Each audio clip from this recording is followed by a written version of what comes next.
Bienvenue dans la Minute Reiki. Alors, la dernière vidéo, j'avais dit que le Reiki était devenu une pratique plutôt énergétique que spirituelle. Et donc, il y a quelqu'un qui m'a posé la question, pourquoi? Il faut savoir qu'au tout début, Mikao Shui a mis en place cette méthode pour que ses élèves arrivent plus facilement à l'éveil. Lui-même, il était moine bouddhiste zen. Donc, il y avait le côté spirituel. Il y avait le côté Dieu. Alors c'est vrai que parler de Dieu, surtout en France, ça devient dire un gros mot, hein. Il faut surtout pas parler de tout ça, c'est pas bien. La laïcité, on confond beaucoup de choses à ce niveau-là. Mais Dieu, ce n'est pas un vieux bonhomme avec une barbe blanche en haut dans son trône. Ça, c'est l'image qu'on donne pour les enfants, hein, mais c'est pas ça du tout. Dieu, ça vient de Deus, que ça vient de, on va dire, de brillant, de lumière. Euh, Comme par hasard, Mikao-shi parlait d'une grande lumière blanche. En fait, c'est cette étincelle qui a fait que tout est parti de là, hein. Après, on peut mettre l'idéologie, le dogme qu'on veut dessus. Mais les religions, au départ, c'était dans le sens de me relier. Donc effectivement, il y a des choses positives et des choses négatives dans les religions comme sont actuellement, parce qu'elles font beaucoup de politique. Mais il y avait cette notion de Dieu. Et Hayashi Sensei, lui, déjà avait épuré un petit peu toute cette partie-là.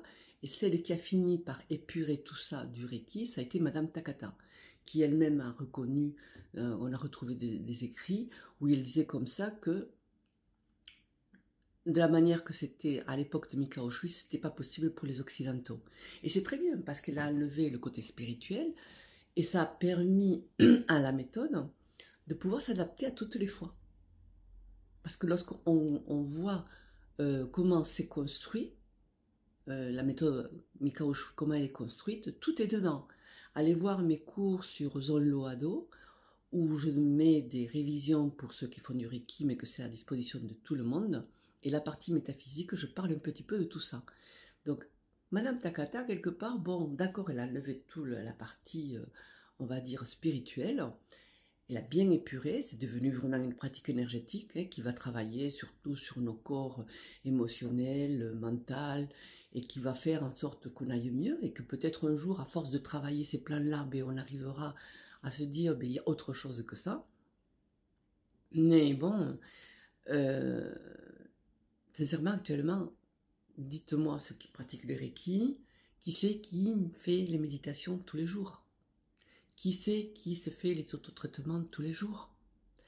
Parmi, je sais pas moi, 200 personnes que j'ai pu initier, il y en a peut-être, allez, 10 qui, toutes les semaines, régulièrement, ils font des méditations, des autotraitements, etc. Donc, ils veulent travailler à leur propre évolution, parce que le spirituel, c'est pour aller soi-même mieux, c'est pour se nettoyer et aller vers une meilleure version de nous-mêmes.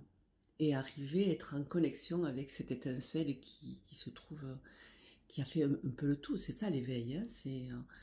Après, il y a certains enseignants qui ont donné, qui ont permis d'apporter ça. Je vais le prononcer en français, France Tien. C'est quelqu'un qui justement a pas mal d'enseignants japonais pour lui permettre d'appréhender la méthode Mikao Shui en voyant les choses par rapport à son optique, hein, avec des pratiques japonaises. Donc lui, il a intégré cette partie spirituelle. Il y a Patrice Gros, lui, il était pratiquant pendant une dizaine d'années de bouddhisme. Donc effectivement, il a une manière de voir le Reiki d'une certaine manière. D'ailleurs, ses livres sont super. Mais après, la majorité des enseignants vont apprendre la partie uniquement énergétique. Le pourquoi j'ai dit que le Reiki est devenu une pratique juste énergétique, pas spirituelle. Donc, si vous voulez en savoir plus, essayez de vous intéresser au kanji Reiki, à l'ancien kanji Reiki, où tout est dessus. Alors effectivement, il faudrait toute une vie pour comprendre ce que ça voulait dire, mais tout est déjà dessus. Voilà.